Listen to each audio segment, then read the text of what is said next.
ဖျားသခင်ယေရှုတော်ချီးမွမ်းပါတယ်လို့ကျွန်တော်နှုတ်ကပတ်တော်ဆက်ပြီးလေ့လာဖို့ဖြစ်တယ်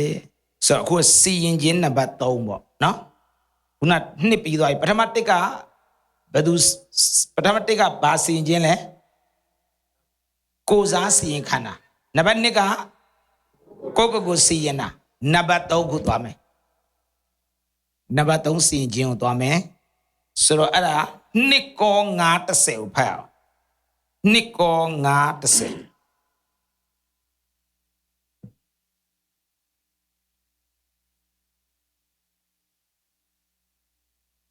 အကြောင်းမူကားငါတို့ရှိသမျှသည်ကိုယ်ခန္ဓာ၌ကျင့်သောအကျင့်ကောင်းမကောင်းရှိသည့်အတိုင်းအကျိုးအပြစ်ကိုအသီးသီးခံခြင်းငါခရစ်တော်ဤတရားပလင်ရှိ၌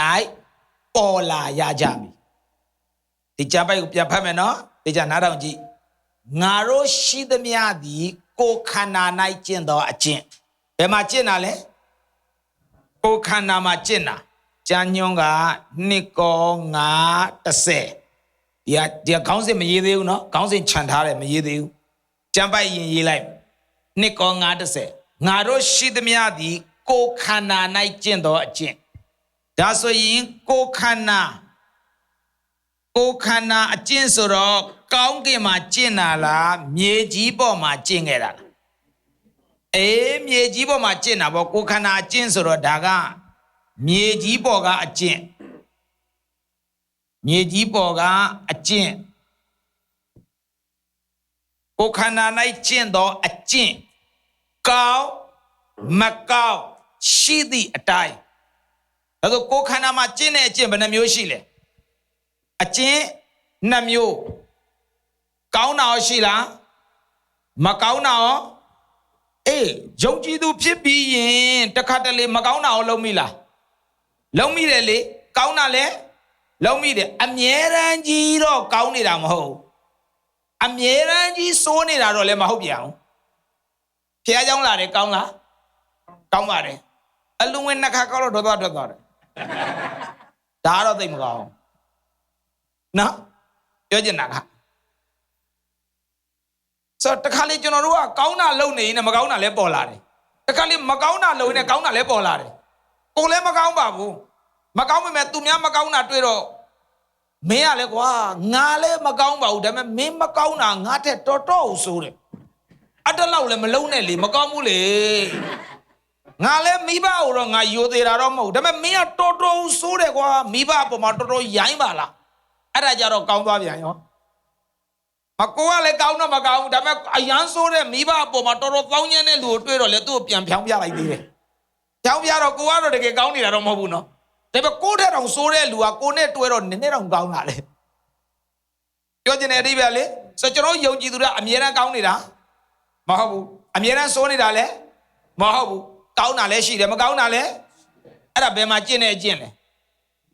အခုမြေကြီးပေါ်မှာကျင့်တဲ့အကျင့်လေဟုတ်လားမဟုတ်လားအဲ့ဒါဒီကနေပြီးတော့မှပေးကမ်းစွန့်ကြဲခြင်းကြောင့်ဟောလိုက်တယ်ဟာလူတွေကယိုဖိတ်ပြီးလူငွေတွေထည့်တယ်ကောင်းလားကောင်းတယ်ဒါပေမဲ့ဟောတဲ့လူကမထည့်ဘူးဟောတဲ့လူမထည့်ဘူးဒါဆိုကောင်းလားतू ဟောတာတော့ကောင်းလား तू ကောင်းလားအဲ့ဒါပဲရှင်းတော့တချို့လူတွေကလာပြောတယ်ဆရာကြီးဆူတောင်းပေးဘာဖြစ်လို့လဲကျွန်တော်လေးမပြောဘူးဘာမပြောလဲကျွန်တော်အိမ်မှာကွာကျွန်တော်မိမကိုအော်မိတာ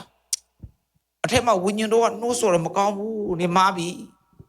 ဆူတောင်းပေးစမ်းပါငါစိတ်တရားပြောတယ်မင်းကအော်ပဲအော်တာမင်းကမကောင်းပြောနဲ့ငါရိုက်တောင်ရိုက်တာဘာမှမဖြစ်ဘူး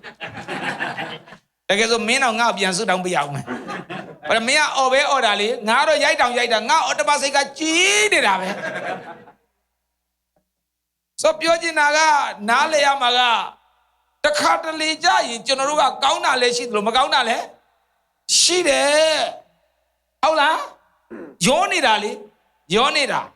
အဲ့တော့ကိုယ်ခန္ဓာမှာကျင့်တဲ့ကျင့်ဘယ်နှမျိုးလဲ2မျိုးကတိကျမ်းပိုက်ကိုကြည့်အကြောင်းမူကငါတို့ရှိသမျှသည်ကိုယ်ခန္ဓာ၌ကျင့်သောအကျင့်ကောင်းမကောင်းရှိသည့်အတိုင်း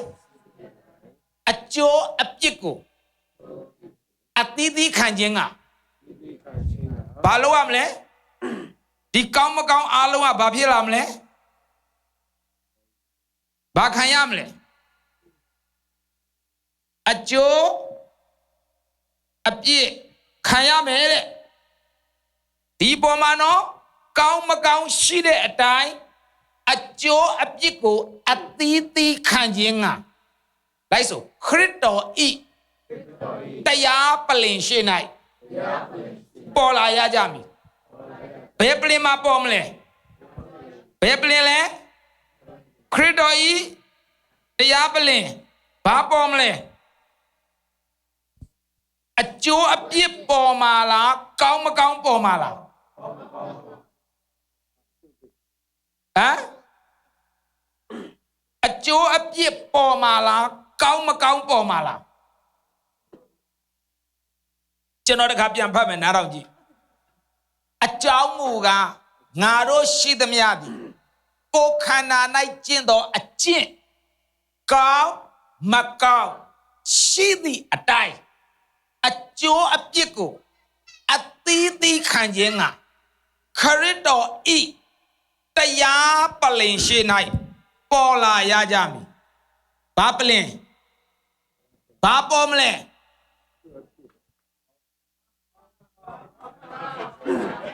à cái bà gì chỗ ấp chiếc của tí tí khăn gì ngà Christo y taya palin xí này bỏ lại ya jami bỏ mà ga chỗ chiếc là cao mà cao là cái mấy mẹ xì mà ga cao mà cao xì mà là chỗ chiếc của xì mà là à mà lo nè nó mà lo nè chế biến sinh ra xì mà lúc biểu được mà là cháu mua gang ở xịt mà đi cô khăn này trên đó trên cao mà cao xì đi tại chỗ chiếc của tí tí khăn gì ngà Christo y taya palin bà palin taya palin số bà lông lệ xì mà lệ taya palin số bà lông lệ xì mà mấy mẹ bao xì mà lệ chỗ biết cô xì mà là cao mà cao xì mà là hả con chi à chú mà con chi à biết à thì mà xì mà ga bà lệ xì mà bà lệ xì mà ga bao lệ xì mà ga cao mà cao bí mà ga đó số bao xì mà lệ ê đó ga xì mà bí mà đâu bí mà không là ê đó số điều sa ga cao mà cao kia mà lâu để cao mà cao là nhẹ chỉ bỏ mà trên cái để cao mà cao là nhẹ chỉ bỏ mà trên cái để cao mà cao không là bé mà toa bỏ mà lệ Christo y taya palin đó là Christo y taya palin à bé mà lệ nhẹ chỉ mà là cao cái mà đi palin à Christo taya palin mà không đã ta ni lẽ bắt sang si ai mà về thảo luôn ya ta Christo taya palin mà vu điều sa ta khát lấy trái đi anh ấy tụi nhau tuổi chuyện lẽ tuổi ra cô này tê lù lại tầm yo chẳng bay cả cô chim ya lù lại tầm yo đi palin à lẽ không là tôi biết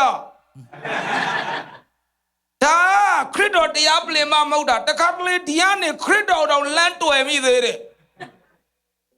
chỉ là ta Christo taya palin mà vu ni leo mà bookstore mà tao về luôn ya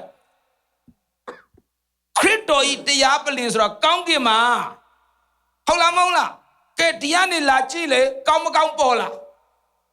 bỏ lẽ anh ngay mà ngay bé bỏ ra đi palin này chỉ anh ngay mà ngay bé nhia na nếu nó xây thà thì cao là đuôi mà đuôi à có chỉ chứ ô hột tiêu ya cao này thế nào thế cái đó tôi bốc xuôi này làแต่ช่วยอะไรมาเก้าเถอะนะมอตัวตะเกียวน้องได้ยานี่นะคว้ายานี่นะแต่ ဆိုကျွန်တော်တို့ကတရားကြည့်လူတွေအမှန်တွေ့ရမလားမတွေ့ရဘူးဒါပေမဲ့ခရစ်တော်ရဲ့တရားပလင်ကြအကုန်တွေ့မှာအားလုံးတွေ့မှာအဲ့တော့ခရစ်တော်တရားပလင်ကဒီမှာပြောဒီကျမ်းပိုက်မှာပြောတဲ့တရားပလင်ကမြေကြီးရလားကောင်းကင်မှာလားဒါဆိုဒီစီရင်ခြင်းကမြေကြီးမှာစီရင်လားကောင်းကင်မှာစီရင်လားအေးအဲ့တော့မေကွန်မေမဲစီရင်တော်သူဘာတူလဲစီရင်သူကဘာတူလဲတိတိကျကျပြောဘာတူလဲခရစ်တော်ဘာပလင်လဲခရစ်တော်ဤတရားပလင်ခရစ်တော်ဤတရားပလင်ဆိုတော့စီရင်တဲ့သူဟာခရစ်တော်စီရင်ခြင်းတင့်တော်ဟာစီရင်တဲ့သူဘာတူလဲခမီးတော်ကသားတော်ကိုစီရင်လိုက်တယ်မဟုတ်လားစီရင်ခြင်းနှစ်ကြတော့ဘသူကစီရင်လဲကိုစီရင်ခြင်းသုံးကြတော့ဘသူကစီရင်လဲခရစ်တော်စီရင်တဲ့သူမတူဘူးကြည့်စီရင်တစ်ကခမဲတော်ကသားတော်ကိုစီရင်တာကျွန်တော်တို့ကိုစားလေစီရင်ခြင်းနှစ်ကြတော့ကိုစီရင်ရတာစီရင်ခြင်းသုံးကြတော့ခရစ်တော်ကစီရင်တာဟုတ်လားအေးစီရင်ခြင်းသုံးပါကြည့်စီရင်ခံရသူစီရင်ခံရတာဘာတူလဲယုံကြည်သူကိုစီရင်တာလားယုံကြည်သူရဲ့အလုပ်ကိုစီရင်တာလားအေးအဲ့ဒါသိရမယ်အလုပ်ယုံကြည်သူရဲ့အလုပ်ကိုစီရင်တာယုံကြည်သူကိုစီရင်တာမဟုတ်ဘူးနော်ကောင်းမကောင်းကျင့်သည့်အတိုင်းလို့ပြောတာကိုယုံကြည်သူရဲ့အလုပ်ကိုစီရင်တာအဲ့ဒါနံပါတ်1တုံးဟာစီရင်ခံရတာကခရစ်တော်ကိုစီရင်တာနှစ်ကြတော့ကိုစီရင်တာသုံးကြတော့ယုံကြည်သူရဲ့အလုပ်ကိုစီရင်တာ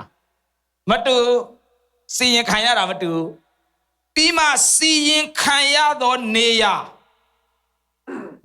ကဒါပဲမှစီရင်လဲမြေကြီးမှာလားကောင်းကင်မှာလားကောင်းကင်မှာစီရင်ခြင်းတစ်ကကရဏီမှာကားတိုင်းမှာစီရင်ခြင်းနှစ်ကမြေကြီးပေါ်မှာစီရင်ခြင်းသုံးကကောင်းကင်မှာနေရာမတူစီရင်တော်သူမတူစီရင်ခံရသူမတူအဲ့ဒါခွဲချက်နားလဲရမယ်မောင်အကုန်ရောသွားရောအဲ့တော့ဒါကယုံကြည်သူရဲ့အလုပ်ကိုစီရင်တာ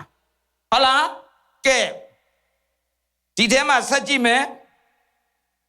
အကျိုးအပြစ်ကိုအသီးသီးခံခြင်းကဒါဆိုအကျိုးပြစ်ခွဲတာဘယ်မှာခွဲလဲအကျိုးဘယ်မှာရမလဲအကျိုးကဘယ်နေရာမှာပေးလဲမြေကြီးမှာလားကောင်းကင်မှာလားဘယ်မှာလဲကောင်းကင်မှာနောက်တစ်နည်းပြောမယ်ထာဝရကာလကောင်းကင်မှာ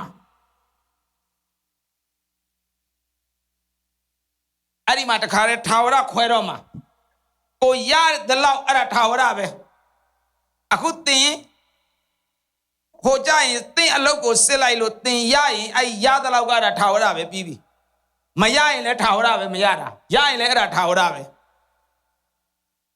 ကဲဘလို့စီရင်မလဲစီရင်ပုံစီရင်နီးဘလို့စီရင်မလဲအဲ့ဒါကြည့်အောင်စီရင်မဲ့ပုံစံနော်အဲ့ဒါကြည့်မယ်ဆိုတော့ဒါမသွားခင်လေးမှာတစ်ချက်ပြန်ကြည့်အောင်မယ်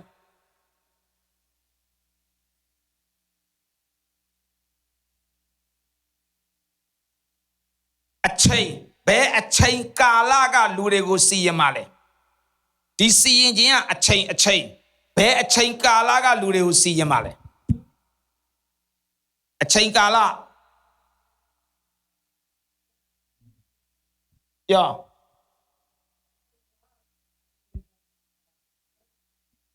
ဟုတ်တယ်ဒီဟာမြေကြီးပေါ်မှာမဟုတ်ဘူး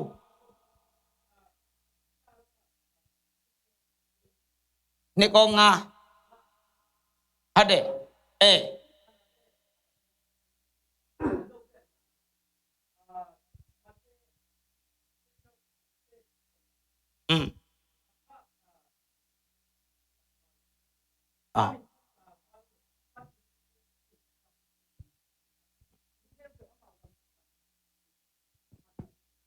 Nhẹ chỉ bỏ mà chín ông tầm nhà cao người bông này chín ông khai am hậu là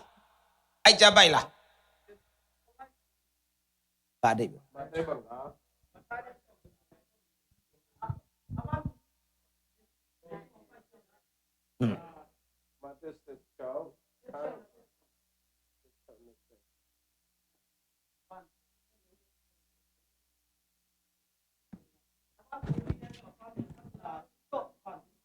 Shema te kriwan chan khan jise chao khan in the second. Ludari mimi apa kamero I bong anu bogu song liet kongen tama achan ayan do ne chola do mulatan. Tuaka luati di jindo a jin ne a liao a ju a piku sapi do mulatan. Happy ke nasashi ko thapha ara be chain le sura The session ngama zuri ka ludari kongen sorry ludari nayan do ti liet chola do mudi ko iya yan lai shi do lu achu do ti mamien mi ti jin do mayau ya ja hu tape do do wa main do mu I ကောင်းပြီဘယ်ချိန်လဲဆိုလူသားဟာတဲ့ခရစ်တော်ဟာမြေကြီးပေါ်ကိုကြွလာအဲ့ဒါဘယ်ချိန်လဲဆိုခရစ်တော်ဒုတိယချိန်ကြွလာတာမြေကြီးပေါ်မှာစီရင်မှာဒါကမြေကြီးပေါ်မှာစီရင်မှာမဟုတ်ဘူးလိုင်းတစ်လိုင်းဆွဲလိုက်ဒီမှာလိုင်းတစ်လိုင်းဆွဲလိုက်ကဲဒီလိုမှတ်ကားတိုင်းကစီရင်ချင်းတစ်ဟာလားပြီးမှကိုစီရင်တာပါလဲစီရင်နှစ်ကောင်းကင်ဘုံမှာစီရင်တာစီရင်ချင်းတောင်းပြီးမှခြေဆောင်ချင်းသွားအောင်မယ်ဟုတ်လားခြေဆောင်ဒီကောင်းကင်ဘုံမှာစီရင်တာကခြေဆောင်ချင်းပြီးမှဒါကယုံကြည်သူကိုခြေဆောင်ပြီးမှဘေးဒဏ်ကြီးကာလပြီးမှတာလွင်တောင်ပေါ်ခရစ်တော်ဆင်းလာမယ်တာလွင်တောင်နှစ်ချမ်းကွဲမယ်တာလွင်တောင်ပေါ်ခရစ်တော်ဆင်းလာတာကိုအခုနမဿဲ16ကဒီချိန်စီရင်ခြင်းကိုပြောတာဒီချိန်စီရင်ခြင်းပြီးမှတာလွင်တောင်နှစ်ချမ်းကွဲပြီးမြေကြီးပေါ်မှာခရစ်တော်အနှစ်1000အုပ်စိုးမယ်အနှစ်1000ပြီးမှနတ်ဆိုးအဲ့အနှစ်1000နတ်ဆိုးကိုတွင်းထဲမှာထည့်ထားမယ်နတ်ဆိုးပြန်လွတ်ပြီးတော့မှတကဘာလုံးကိုနှောက်ရှက်မယ်အဲ့မှာကောင်းကင်ကမီးကြပြီးတခါစီရင်မယ်ဒါလည်းစီရင်ခြင်းတစ်ခုခရစ်တော်မြေကြီးပေါ်ဒီတာလွင်တောင်ပေါ်ဆင်းလာတာဘေးဒဏ်ကြီးကာလ9နှစ်ရဲ့အဆုံးအဲ့ဒီအဆုံးမှာဘေးဒဏ်ကြီးကာလမှာအသက်ရှင်ခဲ့တဲ့လူတွေကိုစီရင်မှာအခုနပြောတဲ့ကျမ်းပိုက်ကဒါဆိုအဲ့ဒီကျမ်းပိုက်ကဘယ်မှာစီရင်မလဲမြေကြီးပေါ်မှာဘယ်သူလာစီရင်မလဲခရစ်တော်ဘာအနေနဲ့လာမလဲလူသားအနေနဲ့တခြားအဲ့ကျမ်းပိုက်ကိုပြန်ကြည့်ဖယားအနေနဲ့လာမလားလူသားအနေနဲ့လာမလား ludani ne လူသားဒီကောင်းကင်တမန်အချမ်းရံနဲ့ကြွလာအဲ့ဒါကိုဒုတိယအကြိမ်ကြွလာခြင်းလို့ခေါ်တယ်မေးမယ်ကောင်းကင်ကလာတယ်ဘယ်ထိလာမလဲ talwin မြေကြီးအထိလာမယ်ခြီဆောင်ခြင်းကြတော့ကောင်းကင်ကထွက်လာတယ်မြေကြီးအထိမလာဘူးမြေကြီးပေါ်ကယုံကြည်သူကတတ်သွားမှာမိုးတိမ်ကိုတတ်သွားမယ်ဟိုဘခရစ်တော်တတိယကောင်းကင်ကဆင်းလာတယ်မြေကြီးအထိမလာဘူးအာကာသကောင်းကင်မှာပေါင်းမှာအဲ့ဒါဒီစီရင်ခြင်းကတခု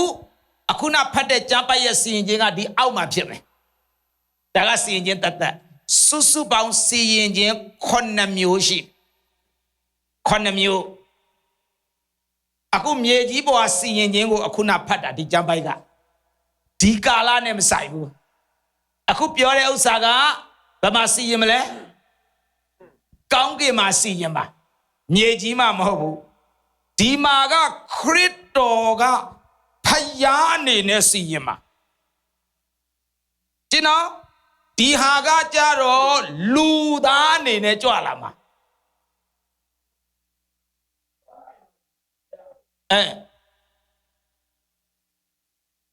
နှစ်ကော90အခုနဖတ်တဲ့ကျမ်းပိုက်ဟုတ်တယ်ဒီလောကမှာအကြောင်းမူကားငါတို့ရှိသမျှသည်ကိုယ်ခန္ဓာ၌ကျင့်သောအကျင့်ကောင်း မကောင်းရှိသည့်အတိုင်းအဲ့အထိမပေါ်သေးဘူးဘယ်မှာစီရင်မလဲဆိုခရစ်တော်ဤတရားပလင်ရှိ၌ဒါဆိုခရစ်တော်ဤတရားပလင်ဆိုတော့ဘယ်မှာရှိလဲကောင်းကင်မှာမြေကြီးမှာခရစ်တော်ရဲ့တရားပလင်မရှိဘူးပြီးမှကောင်းမကောင်းအားလုံးပေါ်မယ်မြေကြီးမှာပေါ်လားမပေါ်ဘူးခရစ်တော်ရဲ့တရားပလင်ရှိကြအကုန်ပေါ်တာအားလုံးပေါ်တာဟိုကြရင်ကိုယ်ပါညင်းလို့မရတာဒီမှာအမေရိကမှာလေ driver license လောက်တော့လူတစ်ယောက်က driver license နော်ဒီမှာလောက်သွားတယ် driver license ဒီမှာအမျိုးမျိုးရှိတယ် driver license လောက်ခရမေးတယ်သူကဒီလိုမျိုးပုံစံလောက်မလားလောက်မယ်တဲ့အဲ့ဒါနဲ့လောက်တော့နင်းဗမာပြည်မသွားရဘူးနော်မှားထားတာအဲ့ဒါနဲ့ဟိုလူကမသွားဘူးဆိုပြီးတော့ထိုင်းလောက်လဲရောက်တော့ထိုင်းမှာ passport ထားခဲ့ပြီးတော့ဗမာပြည်ထဲကို driver license နဲ့ဝင်သွားရောဝင်သွားပြီးရှောက်လဲပြီးတော့မှပြန်လာရောပြန်လာတော့တခါတည်းထိုင်းဘက်ကိုဝင်ပြီးတာနဲ့အမေရိကလည်းရောက်တော့သူ့ရုံးကခေါ်တယ်နင်ဗမာပြည်သွားလားမသွားဘူးသူကင်တဲ့ driver license မှာ chip ပါဒီမှာအကုန်ပေါ်တာဘယ်နေ့သွားတယ်ဘယ်ချိန်သွားတယ်ဘယ်နေရာသွားတယ်ဘယ်နှမိနစ်ကြာတယ်တို့ဗာလဲ GPS နဲ့ကားမောင်းတယ်မဟုတ်လားသွားတာတွေ့ရတယ်တွေ့လားအဲ့ဒါအကုန်လုံးမြင်ရတာဟိုမှာကဲအဲ့တော့နင်သွားလားမသွားလားညာလို့အားလုံးပေါ်တာအားလုံးပေါ်တာဒါပေမဲ့ तू ပေါ်မှန်းကို तू အဲ့ဒီယုံရောက်မှပဲသိတော့တာဒီတိုင်းဆိုသိလားမသိဘူးမသိဘူးဒါကြောင့်မလို့ဒီ Dex ကျမ်းစာအုပ်ထဲမှာစီရင်ခြင်း9ကြိမ်ဘယ်နေရာဆိုတာကြမ်းပိုက်ကအများကြီးပဲဒါပေမဲ့အဲ့ဒါကိုအတူချုပ်ပြီးတော့ပဲသင်တယ်ခဏနေကြရင်လိုချင်ရင်ဒီမှာဓာတ်ပုံရိုက်ပြီးပေးထားပေးမယ်ကြမ်းပိုက်တယ်နော်ဆိုတော့အဲ့ဒါအများကြီးအေးစစ်စစ်ဖတ်ကျွန်တော်သင်တာ9ပုံ10ပုံလောက်ပဲရှိမယ်ကြမ်းပိုက်ကအများကြီးမသုံးအဲ့တော့ကြည့်ဒီကြမ်းပိုက်တစ်ပိုက်ပဲခရစ်တော်ဤတရားပလင်အဲ့တော့ခရစ်တော်ဤတရားပလင်ရှေ့မှာဘယ်ကအကျင့်လာပေါ်မလဲကိုယ်ခန္ဓာအကျင့်ဆိုတော့ဘယ်မှာကျင့်ခဲ့လဲမြေကြီးကအကျင့်ဒါပေမဲ့ဘယ်မှာသွားပေါ်မလဲကောင်းကင်ဘာပလင်လဲခရစ်တော်ဤတရားပလင်အဲ့ဒါအဲ့မှာဘလို့စစ်မလဲစစ်နီးစစ်ပုံစစ်နီးတိကောခန်းကြီး3တိကော3စက်တိကနေ73ကိုဖတ်တိကော3စက်တိကနေ73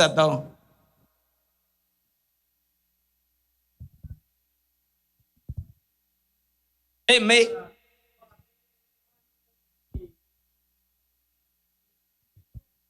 ဟာ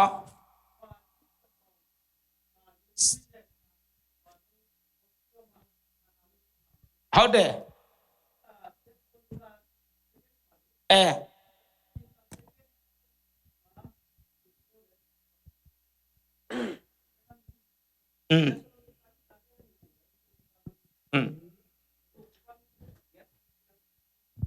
Thessalonic kalian nga neo ni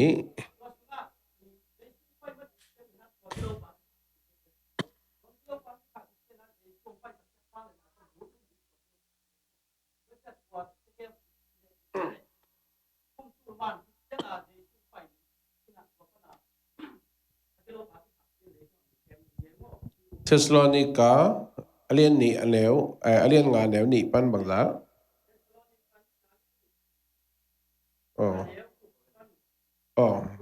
ဟုတ်ပြီThessalonica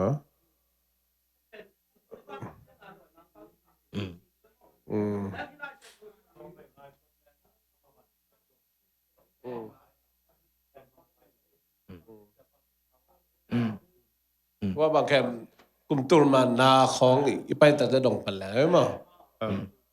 เส้นตัวอย่างเสียจะนิปปองตะทองว่าปีมาไปจะว่าအဲ့ဒီမိခွဲကိုကျွန်တော်ပတ်ရအောင်အနှစ်1000နောက်ပိုင်းနှစ်1000ရောက်တဲ့အခါကျမှပဲကျွန်တော်ဟိုတရားစီရင်ချင်းနံပါတ်6တော့ခွန်ကြောက်ရင်အဲ့ဒီမိခွန်ပြန်အဲ့ပါโอเคဆိုတော့စီရင်ခြင်းက9ကြိမ်ဆိုတာတော့ဒါအတူဆုံးပဲဒီထက်မကရှိသေးတယ်ဒါဓမ္မဟောင်းဒီဘက်ကစီရင်ခြင်းမပါသေးဘူး ကျမ်းစာမှာစီရင်ခြင်းကဒီဘက်မှာလည်းအများကြီးရှိသေးတယ်အဲ့ဒါဂျူးလူမျိုးစီရင်တာတက်ဒီဘက်မှာစီရင်ခြင်းက9ကြိမ်ဆို9ကြိမ်တွေကဒါနံပါတ်3လို့ကျွန်တော်ကတက်တာ days ကျမ်းစာအုပ်မှာဆို तू ကနံပါတ်5တက်ထားတယ်ဒါပေမဲ့ကျွန်တော်ကတို့ဗမာပြည်ပြိသက်တွေနားလည်လွယ်အောင်ဒါနံပါတ်3တက်တာဟုတ်ပြီနော်ဆိုကဲကောင်းပြီဒီစီရင်ခြင်းတွေကအခု1ကော3 7ကနေ 73ကြည့်မယ်နော်1ကော3 7ကနေ 73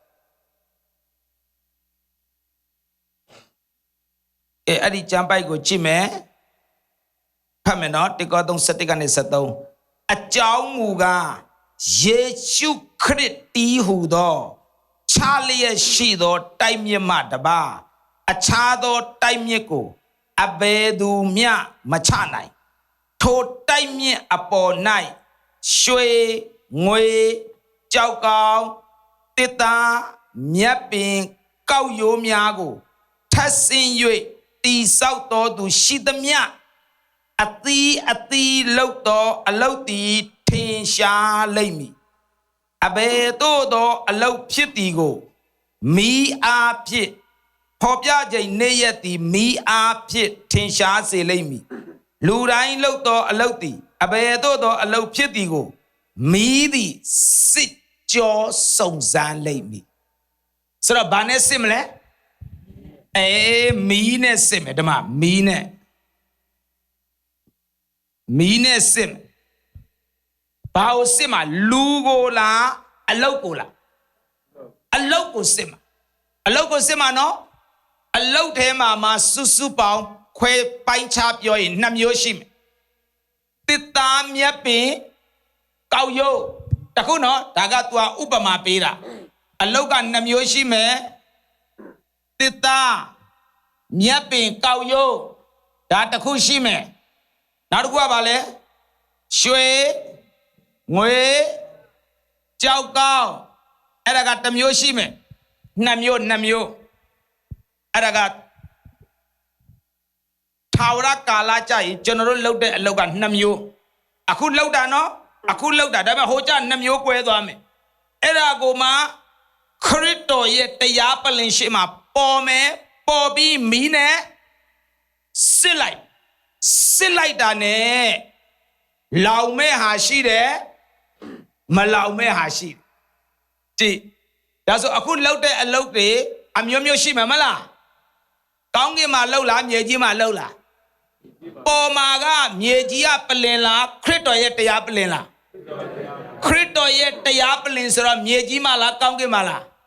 ကောင်းကင်မှာပြီးသူ့ဘာနဲ့စစ်မလဲမီးနဲ့စစ်မယ်ကျမ်းစာနဲ့စစ်မလားမီးနဲ့စစ်မလားမီးနဲ့စစ်မှာစစ်တဲ့သူကလူလားခရစ်တော်လားခရစ်တော်ကစစ်မှာစစ်လိုက်ရင်ဘာဖြစ်မလဲဆိုရင်အပိုက်ငယ်14ထိုတိုက်မြင့်အပေါ်၌ထပ်ဆင်း၍တိဆောက်သောအကျဉ်သူ၏အလုတ်သည်မြဲ၏ထိုသူသည်အကျိုးကိုခံရလိမ့်မည်ကဲခရစ်တော်က foundation အခုနအငယ်7 7မှာပါတယ်ခရစ်တော်ကဘာလဲ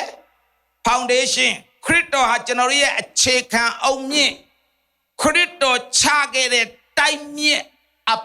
ပေါ်မှာလောက်ရင်နော်တခြားမရဘူးတခြားလောက်ရင်မရဘူး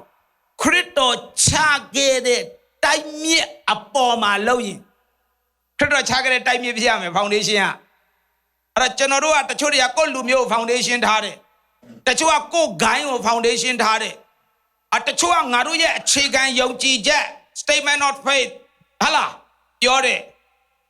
ကြိုက်တဲ့လောက်ပြောကျမ်းစာမှာကခရစ်တော်လောက်ခဲ့တဲ့အပေါ်ကနေသွားမှမှန်တာ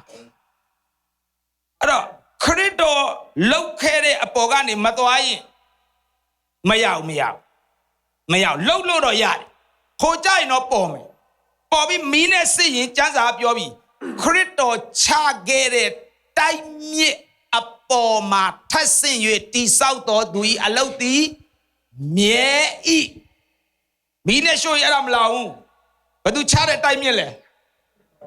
အခုလူတွေကတိုက်မြစ်ချတာကျမ်းစာဖတ်ပြီးချတာပဲလေဒါမဲ့လူကိုဘုရားသခင်ဖော်ပြတဲ့အရာကလုံလောက်လား ta khâu này ta khâu tùm là có xe đâu ăn lù đều lấy phò bia đấy mua là cái đó mẹ cút biên chi đó mà bia rồi mà phò bia là một nó tôi phò bia đấy phò bia đồ lệ về cút biên chi đó mà bia rồi ta khát lên tôi có phải là cái gì về gì khai lại đã ở đây về mà phò bia là bu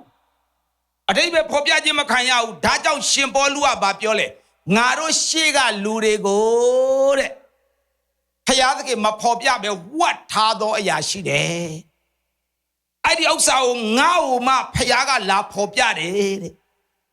chỉ nó đã nói chân sa cái bao lúaမရှိcái này cái xịt thà đó là xịt thà đấy nó đó mà xịt cái lù đấy go phải là mà phò bia về what thà đó ấy gì là xịt đấy đó tôi chân sa gì là đâu mà gì về gì lại đó ta chỗ này cái anh ấy đây về phò bia gì mà khai lại à buအဲ့ဒါကိုကျမ်းပိုက်တစ်ပိုက်ပေးမယ်အေဖတ်3ကိုဖတ်မယ်အေဖတ်3ကိုအေဖတ်3ကို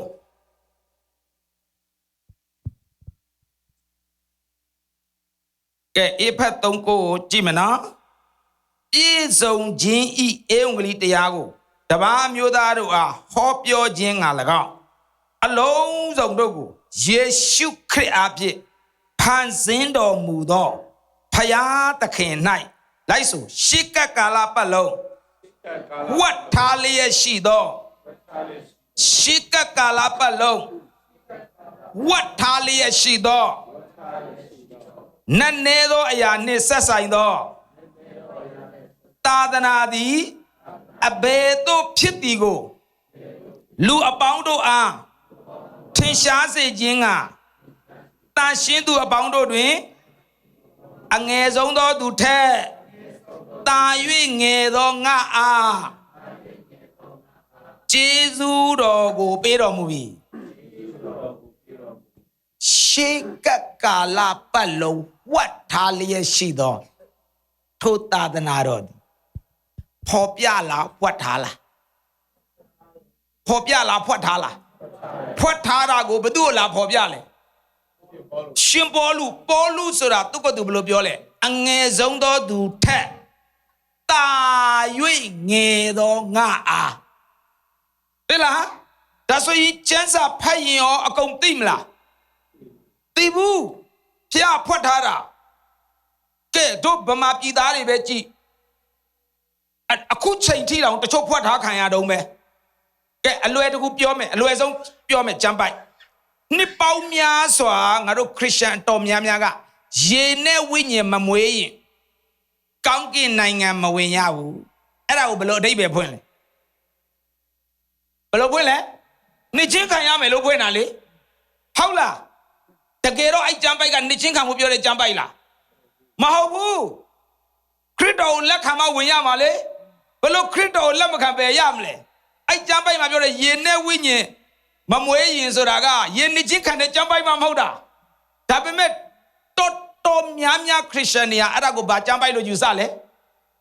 ယေနှစ်ချင်းခံတဲ့ကျမ်းပိုက်လို့သွားယူဆတယ်ယူဆတော့လေအဲ့တုန်းကလည်းအဲ့ဒါနဲ့အစဉ်ပြေလားပြေပြန်ရောဟိုနှစ်ချင်းခံတဲ့နေ့ဆိုသူတို့ဖျားသားဖြစ်ပြီတချင်းအောင်မှအဲ့တချင်းပဲဆိုပြီးနှစ်ချင်းခံတာနော်တခြားဟာမဆိုဘူးတခါသေးတဲ့ကတင်းငိုင်းကုန်းမှာအဲ့ဗတ္တိဇံကပ်ပြောက်လဲတော့ထည့်ပေးသေးတယ်တကယ်တော့အဲ့ဒါလိုလားအဲ့ကပ်ပြားနဲ့အပေါ်မှာဆုံးဖြတ်လားဒါပေမဲ့အဲ့ဒါရေးသိမ့်ကြီးနေတာဟုတ်လားမဟုတ်လားဒါပေမဲ့အဲ့ဒီခေတ္တကအဲ့ဒါလောက်တာတော့အသေးအံပဲနော်တချို့သေတော့မယ်နှစ်ချင်းကမခံသေးဘူးဟာနှစ်ချင်းမခံမဲ့သေသွားတော့ဒုက္ခပဲဒါနဲ့စေဝါနေရည်တဲ့တော့နေလို့လည်းပြန်မဖြစ်ပြန်ဘူးဒါနဲ့ဘယ်လိုလုပ်မလဲကဲဆရာတွေခေါ်ဘယ်လိုလုပ်မလဲကဲရည်တဲ့နေမရတော့ဖြန်းလိုက်ရအောင်တခါဖြန်းလိုက်တာလည်းတစ်ဖွဲ့ရှိတယ်ဆိုတော့တကယ်တော့သူတို့အတွက်ဒီရေဗတ္တိဇံကကဲတင်ခြင်းလို့ထင်တာတကယ်တော့ဗတ္တိဇံကကဲတင်ခြင်းလားကဲတင်ခြင်းရပြီးမှခံရတာလားရပြီးမှခံမှမှန်တာဒါပေမဲ့ကျွန်တော်တို့ကနှစ်ပေါင်းများစွာဘယ်လိုယုံထားလဲခံမှရမယ်ဒါဆိုကျွန်တော်တို့ကျမ်းစာအုပ်ရှိလားအစာဆုံးရှိလားကျမ်းစာကြောင်းနေရောရှိလား Tiêu điều xí là đọc đà đi lấy xí đà về rồi tôi alo alo về dùng nào ngã rồi lấy alo về chi là nào chỉ nào mà về anh Syria yêu là nít chuyện khăn lô kê thì nhớ mấy biết đâu mà chuyện nào đâu sẽ bắt đầu về lô kê thì nhớ ra mà biết đâu alo bây giờ mà hỏi này đấy alo hỏi ngã rồi bây giờ nào số lùng cái mà không đâu ở đây cho nó bay khăn này bây giờ chỉ bù đấy cái gì nhớ hỏi này sẽ bắt đầu theo lô cái gì nhớ ra mà biết sao để cháu rồi phiêu bị bà đấy cái số cho nó biểu gì nào cho sao lấy xí đấy cho sao trong lấy xí đấy tiêu đi lấy xí đấy tiền ăn đi lấy xí đấy thà bị mẹ ấy đi chăm bay về thấy về của cho nó đâu phun bia gì ăn mày ya cái lá ấy đi lùi về toai nó nếp bao nhiêu giờ chăm mà ấy ông lý sĩ đi bỏ lại đấy ấy chăm mà cho nó phun bia gì cái này đó tôi ấy nó quát thà gì cái là ấy đó cô đó cho chân sa quát thà nó nên nè đấy ya quát thà đó cái ấy đi cái này biến gì fresh xong rồi biến làm một khám nhau fresh xong rồi làm lâu nè ta chỉ số ý bao mà mấy số ona amin dina amin lâu nè tôi đưa số đào tiêu về đào hoa ô dia ô nè tiêu về đào đào này lết đi chơi đào đi nhanh tha phiêu kí bỏ đào đi lâu nè ra đi cái gì đấy nhỉ mù tiêu thế đào nào sống mà alo mà bảo luôn lẽ amen đa về hallelujah coi máu thâu lại bỏ la cái anh lúc em nhớ si bay khá nào mà hậu là ông nấu cha rồi mà tin anh đi tên nấu về đồ đi khai you ha ai cha rồi hallelujah coi máu thâu mấy số đấy lùa lấy tu cô đây cô hallelujah coi đi ở đó phép gia gì khai nhau vì là ở đó bây giờ thì chán sa ga nó quất thà ra quất thà ra ở đó bỏ lùa cũngပြောbị shikakala palo what thalia shido phaya takhi nan ne do aya eri ya ko phaya ka bdu pho pya le po lu tu ko tu blo khan yu le ange song do tu the ta yui nge do nga a tho jesu do ko pho pya de amen da jaw akhu le chuno do phat yin phwat tha da shi de la shi deဒါပေမဲ့အဲ့ဖွက်ထားတာကိုကျွန်တော်တို့ကမတွေ့ပြန်ဘူးအေးလေဖျားဖွက်မှတော့နေဘလို့တွေ့မလဲမတွေ့ဘူးမတွေ့တော့ကိုဘလို့ထင်လဲခရစ်ယာန်သိပြီးသားနားလေပြီးသားထင်တာနေလားငါလားမေးမှအာရောဒါကြောင့်အခု online ပေါ်မှာအားတယ်လေမေးတဲ့လူကခရစ်ယာန်မဟုတ်ဘူးတခြားဘာသာမေးတော့မှအားပြီလေကြည့်နော်ဘာလို့လဲကျွန်တော်တို့ကတီးတယ်လို့နဲ့ရောဖတ်လိုက်တာတကယ်တမ်းကြည့်တော့တခြားဘာသာတေးချအသေးစိတ်ကြည့်တော့ထောက်ကောဟုတ်လားအဲ့တော့ကျွန်တော်တို့ဖွင့်ပြခြင်းလို့လားဒါဆိုအခုဖွင့်ပြပြီးရောထပ်ပြီးဖွင့်ပြခြင်းလို့သေးလားမသေးမချင်းလို့တယ်ဒီကျန်းစာနဲ့နေတာကြီးရောဟုတ်လားအေးကဲကြည့်မျက်စိကန်တဲ့လူကယေရှုနဲ့တွေ့တော့ရှွန့်ဒူးပြီးတော့မျက်လုံးမှာပုတ်လိုက်သွားရှိလောင်ရေကန်မှာသွားဆေးဆိုတော့ဟိုကသွားဆေးရောမျက်စိမြင်သွားရောမေးမယ်သူမျက်စိတွေကိုရှွန့်ထဲ့လားယေရှုကရှွန့်ထဲ့လားရှွန့်လူးလားပြောလူးတာလားထဲ့တာလားလူးတာဟုတ်ပြီသူကလူးတာနော်အဲ့ဒီမျက်စိကန်တဲ့လူကိုသူများမေးရောနေဘယ်လိုလုပ်မျက်စိမြင်လဲငါတဲ့ကိုအဲ့ဒီယေရှုကရှွန့်ထဲ့လိုက်ကြည့်လေတတ်တဲ့ခံချက်ကသူတတ်တဲ့ခန္ဓာထဲ့တယ်တဲ့ဟိုမှာယေရှုကကြလူးတယ်တဲ့ကျမ်းစာတစ်ပိုက်ထဲမှာဘယ်နှခုဖြစ်နေလဲအေးအဲ့ဒါပဲမသူများထောက်ပြီလေနင်တို့ကျမ်းပိုက်ကရှင်းနေတော့မကိုက်ဘယ်လိုဖြစ်လဲယေရှုပြောတာတွေထွေးပြီးတော့ရှွန့်လူးတယ်တဲ့ဒီကောင်လေးကပျောက်သွားတော့ဟိုဘက်မှာသူများပြီးတော့မျက်စိတွေကိုရှွန့်ထဲ့တယ်တဲ့ဒါနဲ့တရားဟောချက်ကနှစ်ပုဒ်ထွက်လာရောဘာပြောလဲဆိုတော့ဖ ဖယားကတဲ့မျက်စိမရှိတာကိုမြေကြီးထည့်ပြီးမျက်စိလုံပြီးပေးလိုက်တာတဲ့မရှိတာကိုရှိအောင်လုပ်တာဟိုမှာကြည့်တယ်ရွှွန့်ထည့်တယ်တဲ့ဒါကတော့မြေကြီးကိုခန္ဓာတစ်ခုလုံးကမြေကြီးကပဲလာတာတဲ့မြေကြီးကိုသူကြိုက်လို့လုပ်လို့ရတယ်တဲ့အဲ့တရားဟောချက်ပေါ်လာရောဟိုကောင်လေးအဲ့လိုတက်သေးခန္ဓာကိုရွှွန့်လုပ်ပြီးထည့်တယ်ပြောတာဟုတ်ဒါပေမဲ့တေချာဖတ်တော့အပေါ်မှာကြောက်မဟုတ်ဘူးတွေးတွေးပြီးရွှွန့်နေပါဖြစ်လေလူးတယ်တချို့ကလူးတဲ့ကြံပိုက်လူးတာကိုပြောတယ်တချို့ကမြေကြီးထည့်တာပြောတယ်ကျင်းနော်ဒါဆိုဒီနေ့ကျွန်တော်တို့ယုံကြည်သူကိုယ်တိုင်ဖယားသခင်ဖွင့်ပြခြင်းခံရဖို့လိုလားမလိုဘူးလားလိုတယ်စာအရပဲသွားလို့မရဘူးဝိညာဉ်တော်ဖွင့်ပြဖို့လိုတယ်ဝိညာဉ်တော်မဖွင့်ပြရင်စာအတိုင်းသွားရင်မရဘူးကဲစာအတိုင်းသွားမယ်ကပ္ပဦး1 ငယ် 1ကိုဖတ်အစာဦး၌ဘုရားသခင်သည်ကောင်းကင်မြေကြီးကိုโอเคစာအရနော်ကောင်းကင်မြေကြီးဖန်ဆင်းတယ်ကဲတကယ်တော့ကောင်းကင်လားကောင်းကင်များလားတကယ်ကျမ်းစာဖတ်ကြည့်ကျမ်းစာမှာကောင်းကင်များကောင်းကင်ကို S မထည့်ရဘူး heaven လို့အများကိန်းလဲ S မထည့်ပဲရေးရတယ်ဒါကြောင့်မလို့ heaven ပဲရေးတာ S မလို့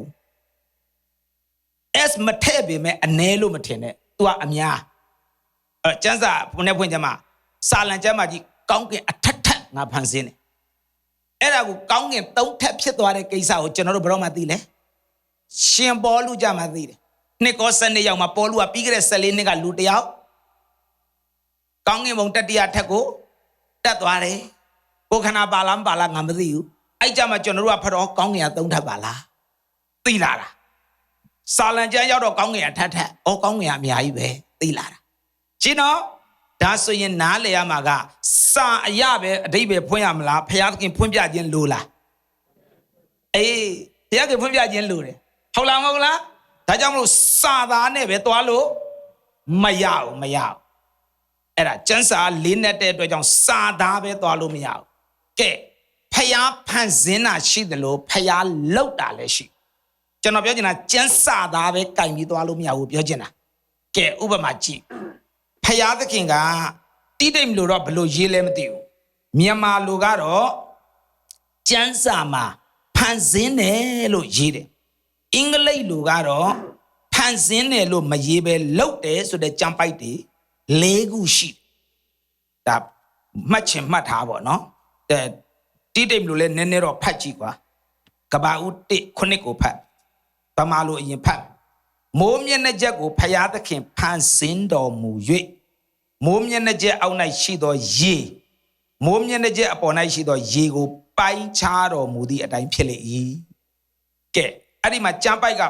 မိုးမျက်နှာချက်ကိုဖယားဖန်ဆင်းတော်မူ၍လို့ဗမာလိုရေးတယ်ကဲတိတိမ်လို့ဘယ်လိုရေးလဲ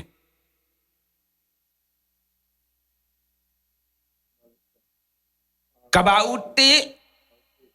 9တွေ့လားဟုတ်ပြီ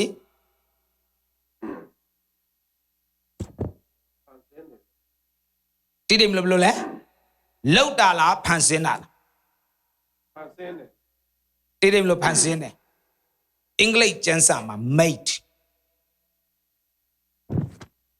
အင်္ဂလိပ်ကျမ်းစာ made ကဘာဦး1 အငယ် 1အဆောက်နဲ့ဖျားခင်ကောင်းတဲ့မြေကြီးကိုဖန်ဆင်းတော်မူ၍မြန်မာလိုဖန်ဆင်းအင်္ဂလိပ်က create ဒါပေမဲ့အငယ်9ကျတော့အင်္ဂလိပ်က made နဲ့ create တူတူပဲလို့ပြောရင်အယမ်းမှားသွားမယ်ကျမ်းစာနဲ့ဖွင့်ကျမ်းမှာဘယ်လိုရေးလဲဆို create ရဲ့အဓိပ္ပာယ်ကတခါမှမရှိဘူးဘယ်တော့မှမရှိဘူးအခုမှစရင် create လို့သုံးတယ်ရှိပြီးသားဟာပြတ်သွားပြီပြန်တခါပြတ်သွားတဲ့ဟာကိုပြန်တခါလုပ်ရင် made လို့သုံးတယ်ဒါဆိုကျမ်းစာဖတ်ရင် made လို့တွေးရင်အဓိပ္ပာယ်ကအရင်တုန်းကရှိပြီးသားပြတ်သွားလို့ပြန်လုပ်ရင် made အဲ့လိုနားလေရတယ်ဟာအရင်တော့ဖန်ဆင်းတာငါတို့လည်းမတွေးပါလားတွေးဖို့မလိုဘူး made တွေးတာနဲ့အရင်တုန်းကဖန်ဆင်းခဲ့ဘူးတယ်ဆိုတာသိရကျမ်းစာလေ့လာရင်ကျင်းတော့တခါမှမလုပ်ဘူးအခုမှစရင် create အဲ့ဒါဖန်ဆင်းခြင်းလို့ခေါ်တယ်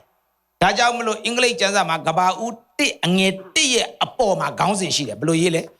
original creation အငယ်နှစ်မှာလူစီဖာကအငယ်တစ်ပြီးတာနဲ့ကြာလာတော့ကဘာပြတ်သွားတယ်ပြတ်သွားတဲ့အတွက်ကြောင့်ဖယားကပြန်ပြီးတော့မှပြန်လဲဖန်ဆင်းရတယ်ဟာလားအဲ့တော့အငယ်3ရဲ့ခေါင်းစဉ်က recreation တစ်ရဲ့ခေါင်းစဉ်က original creation အငယ်3ရဲ့ခေါင်းစဉ်က recreation လို့ပြန်ရေးရတယ်ဆိုတော့အဓိပ္ပာယ်ကအရင်တော့လုတ်ပြီးသားဘာဖြစ်သွားလဲပြတ်သွားလို့ဒါကြောင့်ကြမ်းညွန်လေးတွေပြောထားမယ်မှတ်ထားကျမ်းစာမှာမိတ်နဲ့ create ကွာသွားတဲ့အချက်ပြောမယ်ကဘာဦး1အငယ်9အဲ့ဒါကမိတ်နော်အင်္ဂလိပ်ကျမ်းစာမှာအငယ်16ကောင်းကင်ကျဲအဲ့ဒါကမိတ်ပြီးရင်အပိုက်ငယ်25မြေကြီးပေါ်မှာသွားတဲ့တိရစ္ဆာန်တွေအဲ့ဒါကမိတ်3ခုရှိဒါပေမဲ့ဗမာလိုအဲ့ဒါအားလုံးကိုဖန်ဆင်းတယ်လို့ဘာသာပြန်ထားဟုတ်ပြီနော်ဒါကြောင့်စာသားအတိုင်းမသွားရဘူးဝိညာဉ်တော်ဖွင့်ပြခြင်းကိုယူဖို့လိုလားမလိုလားလိုတယ်ကျမ်းစာထဲမှာကိုကပွက်ထားတာဖြစ်တယ်ပွက်ထားတဲ့ကြောင့်အဲ့ဒါကိုကျွန်တော်တို့မိဖို့လိုတယ်ရခင်ဖွင့်ပြခြင်းလိုတယ်အဲ့ဒါလည်းအရေးကြီးတယ်တခါစကလုံးတွေဟာဘာဖြစ်တတ်လဲဆိုရင်တခါတလေမှာကျွန်တော်တို့ကပုံနှိပ်တိုက်ပြဿနာလည်းရှိဒါလည်းသိရပုံနှိပ်တိုက်မှာစလုံးပေါင်းတွေချွတ်ချော်တာရှိတယ်ကဲကောင်းပြီကြည့်အောင်တိတိမလို့ကြည့်ရင်တော့ရမယ်လားမသိဘူးယောဟန်21:15ယောဟန်21:15ကိုကြည့်ဒါကျမ်းစာသားရဲ့အဓိပ္ပာယ်နော်ပုံနှိပ်တိုက်ပြဿနာနည်းနည်းပြောခြင်းယောဟန်21:15နနက်စာကိုစားကြသည့်နောက်ယေရှုကယောနာဤသားရှိမုန်အဲ့လိုရေးတယ်နော်ယောနာဤသားရှိမုန်တိရိတ်မှာဘယ်လိုရေးလဲယောဟန်ရဲ့သားယောဟန်ရဲ့သားအေးဒါဆိုရင်ရှိမုန်ကယောနာသားလားယောဟန်သားလားသေကြအောင်အဲ့ကြံပိုက်ကိုမှတ်ထားလိုက်ယောနာသားလားယောဟန်သားလားသိချင်ရင်မဿဲ16ကိုသွားမဿဲ16ယေရှုကိုယ်တိုင်ပြောတဲ့စကားတစ်ခွန်းရှိတယ်ရှင်မဿဲအခန်းကြီး16အငယ်19ကိုဖတ်ယောနာသားယောနာရဲ့သားရှိမဟုတ်လားအေးကျွန်တော်မြန်မာလိုတော့ယောနာသားမရေးဘူးဘာယောနာဘာဆိုတာဂျူးတွေစကားမှာသားလို့ခေါ်တာဘာယောနာဆိုတော့ယောနာရဲ့သားကဲမြန်မာကတော့ယောဟန်21မှာယောနာသားမဿဲ16လည်းယောနာသားကြိုက်တယ်အခုတိရိတ်မလို့ဟာမဿဲ16မှာယောနာသားရေးပြီးတော့ယောဟန်20ကျဘာသွားရေးလဲယောဟန်ရဲ့သားဒါဆိုရင်ယောနာကအဖေ2ယောက်ဖြစ်နေသလားဒါမှအဖေ1ယောက်တည်းကနာမည်2ခုပါနေတာမှတ်ထားတာလားဟုတ်လားဒါပြဿနာရှိတယ်ဆိုတော့လွယ်အောင်မှတ်အလွယ်ဆုံးပဲမှတ်ကျမ်းစာဟာတလုံးမှမပြင်ရဘူးလို့ယုံရင်ဒီဥစ္စာကိုပြောတာမဟုတ်ဘူးသူ့မူလကျမ်းကိုပြောတာဒါပုံနှိပ်တိုက်ကနှိပ်တာလေပုံနှိပ်တိုက်ကနှိပ်တာပုံနှိပ်တိုက်မှာကမသိဘူးလေလူလေကောင်းကင်တမန်မဟုတ်လေပုံနှိပ်တိုက်ကအဲ့တော့အခုပဲကြည့်ကွာသွားပြီမဟုတ်လားအေးအဲ့တော့ကျမ်းစာမှာကင်ဂျိန်ကျမ်းစာအုပ်မှာယောနာသားအဲ့ဒီယောဟန်20က NIV မှာယောဟန်သားအဲ့တော့ဒီတိုင်းရင်းသားတချို့ရဲ့ကျမ်းစာဟာ NIV ကနေဘာသာပြန်တာလဲဖြစ်ကောင်းဖြစ်နိုင်တယ်အတိအကျမသိဘူးသူဘာဘယ်ပြန်လဲကျွန်တော်မသိဘူးအများစုကဒါကြောင့်မလို့ကျွန်တော်ကဒီလိုဘာစကားပြန်နေနဲ့ဟောတဲ့နေရာမှာကျွန်တော်ဒီပြဿနာသွားဖြစ်တာအဲ့ကြမှာသိတာအော်ကျွန်တော်ကယောနာသားပြောတယ် तू ကယောဟန်သားလို့ဘာသာပြန်ဘယ်လိုဖြစ်သွားလဲဆိုလို့ရှိရင်ယောဟန်နဲ့ယောနာကိုဂရိလိုရေးတဲ့အခါမှာအသက်ကလေးတစ်ခုပါတာနဲ့မပါတာဒါပဲကွာတယ်အဆက်ကလေးပဲအဲ့ဒါလေးတစ်ချက်အကွေးလေးဒါပဲကွာသွားတယ်ဒါကြောင့်မလို့ကျွန်တော်တို့ကဒီစာသားအတိုင်းအတိတ်ပဲလိုက်ကောက်လို့မရဘူးသို့တော့ဝိညာဉ်တော်ဖွင့်ပြခြင်းခံဖို့တော့လိုလားအဲ့တော့ခရစ်ယာန်တွေကပြန်ထောက်မယ်ဝိညာဉ်တော်ဖွင့်ပြခြင်းခံရဖို့ဆိုရင်你ပြောချင်တာရှောက်ပြောတဲ့လူပေါ်လာရင်ငါတို့လက်ခံရမလားဝိညာဉ်တော်ဖော်ပြတယ်ဆိုရင်အဲ့ဒီလိုလေ nhìn gì am gì bao lâu rồi tôi vinh nhân đó phop ya là mà phop ya là sao cô đấy mà vinh nhân đó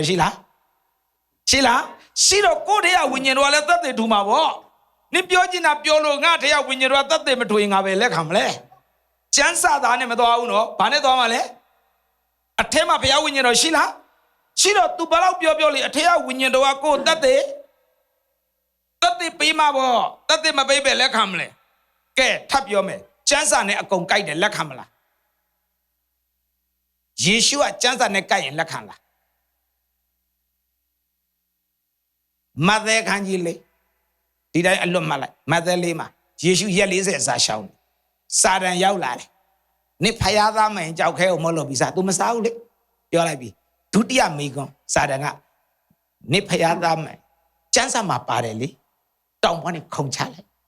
con cái tầm mình ni trả go mà sa chỉ biết mày chán sa mà bà đấy lấy tu biểu là chán sa này cái đấy sa lần có rất đấy sa lần chán mà bà đấy con cái tầm mình chỉ biết mày đấy thế rồi nết số chán bay biểu là cái đấy Giêsu nào đâu là cái đấy lấy này Giêsu đã chán sa này mà cái nó biến biểu là mà biểu thế rồi chán sa này cái gì con lắc hàm rồi ai này anh sa đàn lắc hàm rồi mà Giêsu nết số là biểu là chán sa này mà cái đấyဒါပေမဲ့Giêsuကပြောတဲ့ဘာပဲပြောသူ့အထဲမှာအဖဖယားရှိတယ်အထဲကဖယားကအလံပေးမှနားထောင်တာနိကျမ်းစာနဲ့ကြိုက်တာပြောလဲနားမထောင်မကြိုက်တာပြောလဲနားမထောင်အထဲမှာဖယားရှိလားအဲ့ဒီဖယားကသူ့ကိုစကားပြောလားပြောတယ်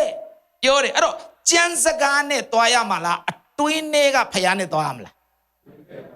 ကျမ်းစကားနဲ့မတွားဘူးဆိုရင်မှားမယ်ကျမ်းစကားနဲ့တွားရင်လည်းမှားမယ်ကျမ်းစာတော့ဖောက်တယ်ကျမ်းစာနှစ်ပိုင်းရှိတာဟုတ်နှစ်ပိုင်းရှိတော့နှစ်ပိုင်းဆိုတာဒီမှာကြည့်ဧဝံဂေလိဟောရှိလားမဟောနဲ့ရှိလားရှိတယ်လေတမန်တော်16မှာရှိတယ်အာရှိပြည်၌နှုတ်ကပတ်တရားတော်ကိုမဟောစေခြင်းကသန့်ရှင်းသောဝိညာဉ်တော်သည်မြစ်တားတော်မူသဖြင့်အာရှိပြည်မှာမဟောနဲ့လို့ဘယ်သူတားလဲတန်ရှင်သောဝိညာဉ်တော်ဝိနည်းတ္တတော်အပေါင်းဟောလို့ဘယ်သူပြောလဲယေရှုဒါဆိုအဲ့နှစ်ပိုက်ကကြိုက်လားမကြိုက်ဘူးဟုတ်လားအဲ့တော့ကျမ်းစာနဲ့တွားရင်ကျမ်းစာနှစ်ပိုင်းရှိတာနှစ်ပိုင်းရှိတယ်ဟိုဘက်တစ်ခုဒီဘက်တစ်ခုအရာရာနဲ့မိဘစကားကိုနားထောင်ရှိလားရှိတဲ့ကောလောသဲမှာတခင်ဖျားရဲ့အလိုတော်နဲ့အညီနားထောင်ရှိလားအဲ့နှစ်ခုမတူအလိုတော်နဲ့မညီနားမထောင်နဲ့ဆိုတဲ့သဘောဖြစ်သွားပြီအေဖတ်6ကကျင်းတော့ဒါဆိုနှစ်ပိုင်းရှိတယ်အဲ့တော့ဘယ်ဟာကဖျားဖွင့်ပြလဲဆိုတာကိုကျမ်းကိုကြည့်ရမှာလားအတွင်းထဲကဝိညာဉ်တော်ရဲ့အသံကိုနားထောင်မလားဒါပေမဲ့ကျမ်းစာလို့လားလို့တယ်ဒါပေမဲ့ဘယ်ကနေသွားရမလဲအထဲကဝိညာဉ်တော်ဖွင့်ပြခြင်းခံဖို့လို့လားမလို့လားလို့တယ်ကျမ်းစာတော့ဖတ်ရမယ်ဒါကြောင့်အခုကျွန်တော်ပြောနေတာကျမ်းစာနဲ့ပဲဒါပေမဲ့ကိုတို့တော့အထဲကဝိညာဉ်တော်ဖွင့်ပြတဲ့ဟာကိုသွားရမယ်ဟုတ်လားဝိညာဉ်တော်ဖွင့်ပြခြင်းမခံဘဲနဲ့ကျမ်းနဲ့ပဲသွားမယ်ဆိုရင်တော့ဒါပြဿနာပဲဟုတ်လားဒီကျမ်းကိုလူနဲ့စာတန်ဘယ်သူပိုသိလဲစာတန်ကစားသွားမှာပေါ့ဒါကြောင့်မလို့ယေရှုကိုကြည့်ကျမ်းဘလောက်ပြောသူသိတယ်အထက်ကဝိညာဉ်တော်ဖွင့်ပြခြင်းသွားတယ်ဟုတ်လားဆိုကျမ်းမပါလို့တော့မရဘူးဒါပေမဲ့ကျမ်းတစ်ခုတည်းနဲ့လည်းမရဘူးအထက်ကဝိညာဉ်တော်ဖွင့်ပြခြင်းလို့လားလို့တယ်ဒါကြောင့်မလို့တောက်လျှောက်ကျမ်းစာတွေရေးခဲ့တယ်ယေရှုကိုယ်တိုင်ယောဟန်16ရောက်တဲ့အခါဘာပြောလဲ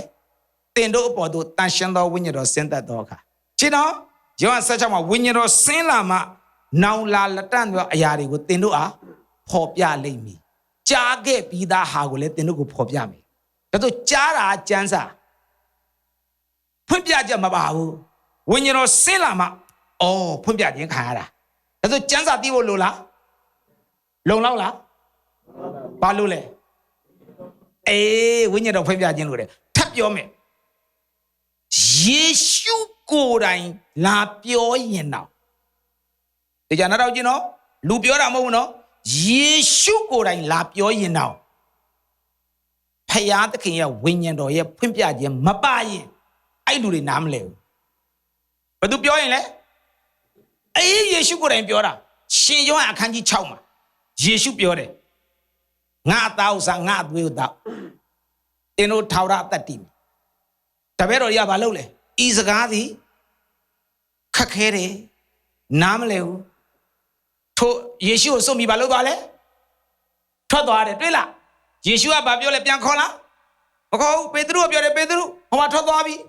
သင်တို့လည်းထွက်သွားလို့လင်ထွက်သွားပါပေတရုကပြောဘယ်သွားမလဲတဲ့အသက်နဲ့ရှင်တဲ့စကားကိုရောမှာပဲရှိတယ်ဒါဆိုယေရှုကိုယ်တိုင်ပြောတာသူတို့နားလည်လားနားမလည်ဘူးဒါပေမဲ့သူတို့နားလည်တဲ့အချိန်ကယေရှုသေခြင်းကထမြောက်ပြီးဝိညာဉ်တော်ဆင်းလာတဲ့အခါကျမှအော်ငါတောက်စားငါအသွေးတောက်ဆိုတာအဲ့အတိတ်ပဲပါလားသူတို့သိသားရောယေရှုကိုယ်တိုင်ပြောတော့သူတို့ကြားလားနားလေလားနားမလဲဘူးဒါဆိုဝိညာဉ်တော်ဖွင့်ပြခြင်းလို့လားလို့တယ်ဗိမာန်တော်ကိုဖျက်ပလိုက်3ရက်နဲ့ငါအပြီးဆောင်မယ်နားလေလားနားမလဲဘူးထိုစကားရဲ့အနက်အဓိပ္ပာယ်ကိုရှင်ယောဟန်အခန်းကြီး1မှာပြန်ရေးတယ်တပည့်တော်တွေကအဲ့စကားရဲ့အနက်အဓိပ္ပာယ်ကိုတဲ့ယေရှုသေပြီးထမြောက်မှပဲအော်3ရက်နဲ့ငါဗိမာန်ကိုငါအပြီးဆောင်မယ်ဆိုတဲ့စကားရဲ့အနက်အဓိပ္ပာယ်ဒါပါလားဆိုတာအဲ့ဒီကြမှာသိတယ်ဒါဆိုယေရှုဟောတဲ့အချိန်နဲ့သူထမြောက်တဲ့အချိန်ကနှစ်နဲ့ချီပြီးကြာတယ်လေသူတို့ကြားပြီးပြီလားနားလဲလားနားမလဲဘူးဒါဆိုဘာဖွင့်ပြခြင်းလို့လဲအေးဝိညာဉ်တော်ဖွင့်ပြခြင်းလို့လေဟုတ်လားဒါကြောင့်မလို့အင်မတန်အရေးကြီးတယ်ယေရှုကိုယ်တိုင်ထမြောက်ပြီးတော့တပည့်တွေနဲ့တူတူသွားတဲ့အခါမှာတပည့်တော်2ယောက်နဲ့တူတူခရီးက4တိုင်လို့ရေးတယ်ဗမာလိုအဲ့ခရီးကိုသွားတဲ့အခါမှာယေရှုသူတို့ကိုပြောပြဒါပေမဲ့သူတို့ကမျက်စိမပွင့်ကြားလားနားမလဲဘူးတူတူထိုင်နေအဲ့ရွာရောက်တော့ဒီမုတ်ကိုဖက်ပေးလိုက်ပြီးယေရှုဖတ်ဆိုပျောက်သွားမှအိုးတလန်းလုံးပြောခဲ့တဲ့ကျမ်းစကားရဲ့အတိတ်ကဒါပဲအိုးယေရှုငါတို့ပြောနေငါတို့နားမလဲဘူးပျောက်သွားမှဖွင့်ပြခြင်းခံရတာကျင်တော့ဒါဆိုပြောတဲ့လူပြောနေတော့သဘောပေါက်လားအိုးပျောက်သွားမှပဲစနားလေတော့တာသဘောပေါက်လားဒါဆိုဒီနေ့ဝိညာဉ်ရေးရမှာကျမ်းစာသားတစ်ခုတည်းနဲ့သွားရမလားဖွင့်ပြခြင်းလို့လားအခုဒီသင်တန်းကိုလာရင်ဒီသင်တန်းကဘာသိမလဲကျွန်တော်ကဘာသိမလဲကျမ်းစာခဲနားလဲမလားနားမလဲဘူးဘာပလို့လဲဖွင့်ပြခြင်းလို့တယ်ဆိုကျမ်းစာတွေကပေါလုတို့ပေတရုတို့ဟောတာအလုံးနားမလဲဘူးဘာလို့လဲဖွင့်ပြခြင်းလို့တယ်ဟုတ်လားမဟုတ်လားဒါကြောင့်မလို့ဒီနေ့ကျွန်တော်တို့အရောက်တိုင်းရဲ့အသက်တာထဲမှာဘုရားသခင်ရဲ့ဖွင့်ပြခြင်းကိုစာသားပဲသွားလို့မရဘူးစာသားမှာပြဿနာအများကြီးရှိတယ်ကဲကောင်းပြီဒီဘက်ကိုပြန်လာမယ်ဟုတ်ပြီနော်ဆိုတော့ကျမ်းစာအများကြီးပြောစရာရှိတယ်ဖွင့်ပြခြင်းအများကြီးလို့တယ်မရှိတော့အခုကျမ်းစာကြောင်းနေအများကြီးပဲလေโอเคတယ်ဒါပေမဲ့ဖွင့်ပြခြင်းမပါရင်ရမလားမရဘူးဒီကျမ်းစာဘာသာပြန်တဲ့ပြဿနာအများကြီးရှိတယ်အခုကြည့်ယောနာသားယောဟန်သားစဉ်းစားကြည့်လေဒါဆိုရှီမောင်အမေယောက်ျား2ယောက်ပြင်းနေမလားအမျိုးမျိုးတွင်းစရာရှိလာတယ်နော်အဲ့လိုမျိုးကအလုံး100ကျော်ရှိတယ်ဗမာလိုမှာကျွန်တော်အကုန်ရေးထားတာအဲ့ဒါမျိုးတွေကဲကောင်းပြီဆက်သွားမယ်ဆိုတော့အခုမီးနဲ့စစ်မယ်မလားမီးနဲ့စစ်ရင်တိကောခန်းကြီး3လိုက်စို့အကျဉ်သူကြီးအလောက်တည်ကျွမ်းမြဲဤထိုးသူသည်အကျိုးကိုခံရလိမ့်မည်အကျဉ်သူကြီးအလောက်တည်မြဲဤထိုးသူသည်အကျိုးကိုခံရလိမ့်မည်ကဲမီးနဲ့စစ်လို့မလောင်ရင်ဘာရမလဲအကျိုးအဲ့ဒါကအပိုက်ငယ်14တိကော34မလောင်ဘူးမလောင်ရင်ဘာရမလဲအကျိုးရမယ်မလောင်မနော်ဒါဆိုရင်အဲ့ဒီအကျိုးကခဏလားထာဝရလားထာဝရရမှာဘယ်ပေါ်မှာတိဆောက်တဲ့ဟာလဲယေရှုခရစ်အပေါ်မှာတိဆောက်မှအကျိုးရမှာမီးနဲ့စစ်မလောင်မှာအဲ့တော့ကျွန်တော်တို့ကအသက်ရှင်တဲ့အခါမှာခရစ်တော်တိဆောက်ထားတဲ့အပေါ်ကနေပဲသွားရမယ်ခရစ်တော်မတိဆောက်ဘူးတယောက်ကတိဆောက်တယ်အဲ့ပေါ်ကနေသွားရင်လောင်မှာပဲမီးနဲ့စစ်ပေါ်တော့ပေါ်မယ်ဒါပေမဲ့မီးနဲ့စစ်ရင်ဘာဖြစ်သွားမလဲလောင်သွားမှာအခုမလောင်တဲ့ဟာအကျိုးရမယ်အပိုက်ငယ်15အငယ်15လိုက်စို့အကျဉ်သူကြီးအလောက်တည်ကျွမ်းလောင်ဤထိုသူသည်အရှုံးခံရမည်အကျဉ်သူကြီးအလောက်တည်ကျွမ်းလောင်ဤထိုသူသည်အရှုံးခံရမည်လောင်လားလောင်တော့ရှုံးလားရှုံးတော့ကဲတည်ခြင်းရလား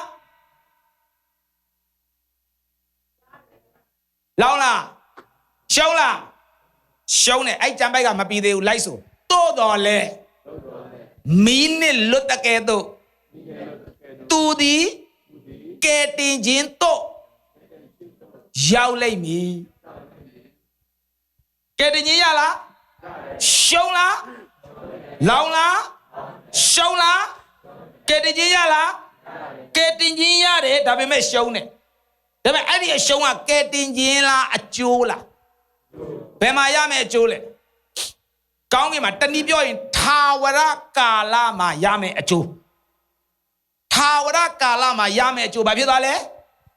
ရှုံးသွားတာအဲ့ဒါကိုပြောတာဒါကြောင့်လို့ဒီနေ့ကျွန်တော်တို့ရဲ့အသက်တာတွေမှာနားလည်ရမှာကထာဝရကာလမှာစုရှိတယ်ထာဝရကာလမှာတယောက်နဲ့တယောက်တဲ့ပြောရင်အဆင့်တမ်းမတူစင်တမ်းတူကျွန်တော်ဗျာအဲ့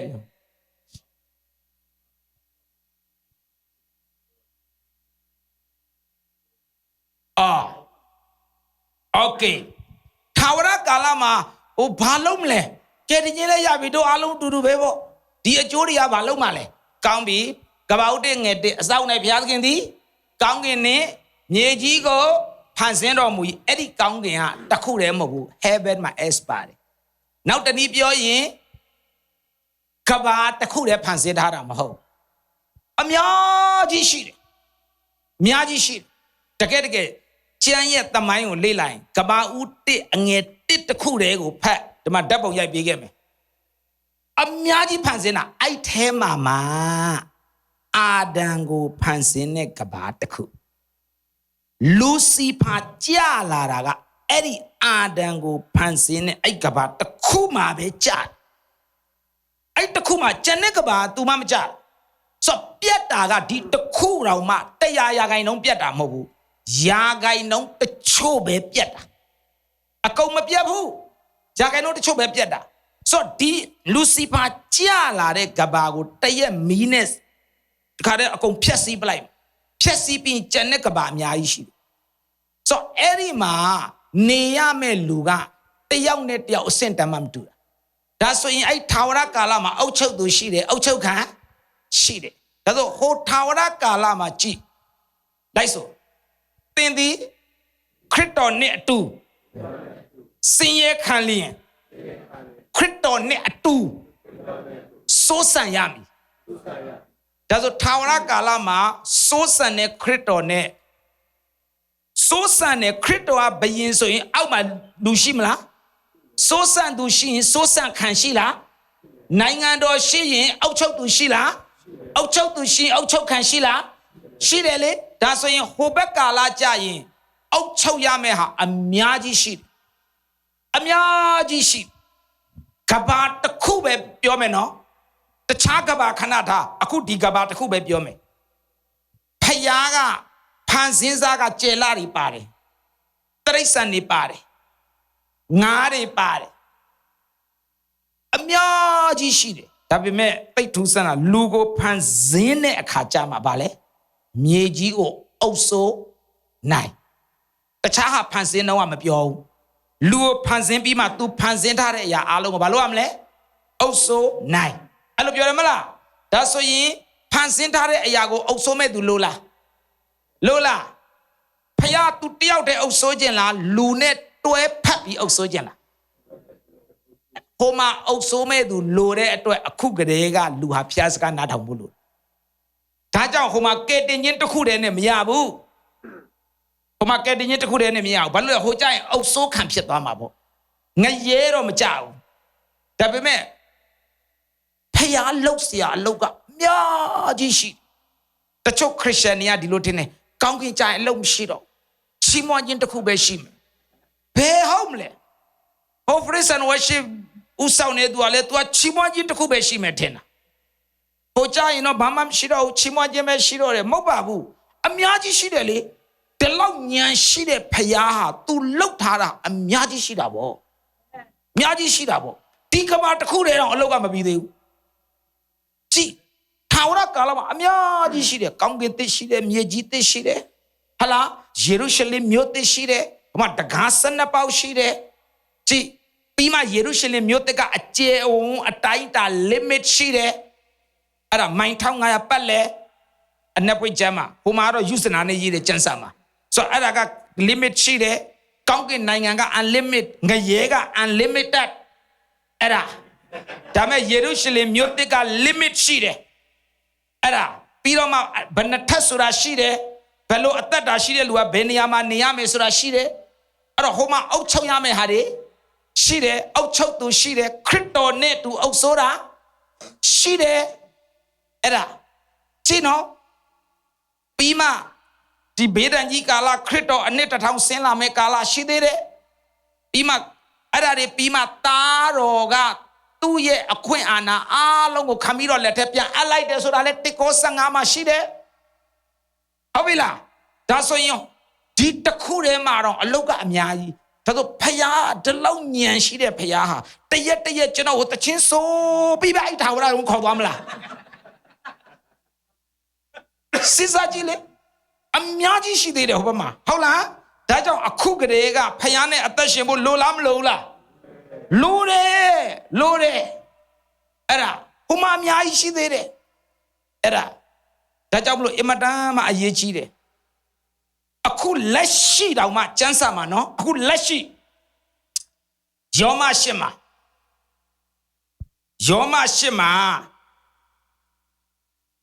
ခရစ်တော်ကခမည်းတော်ကြီးလက်ရဘက်မှာနေတယ်ကြည့်နော်မို့စံစာကအများကြီးလေးနဲ့တာရှိတယ်အဲ့လိုပြောပြခြင်းတာယောမအခန်းကြီး8အပိုင်ငယ်34ကဲ34မှာကြည့်ခရစ်တော်ဟာခမည်းတော်ရဲ့ဘယ်ဘက်လားညာဘက်လားဘယ်ဘက်လဲညာဘက်ကဲစာလံ16:8ကိုကြည့်စာလံ16အပိုင်ငယ်8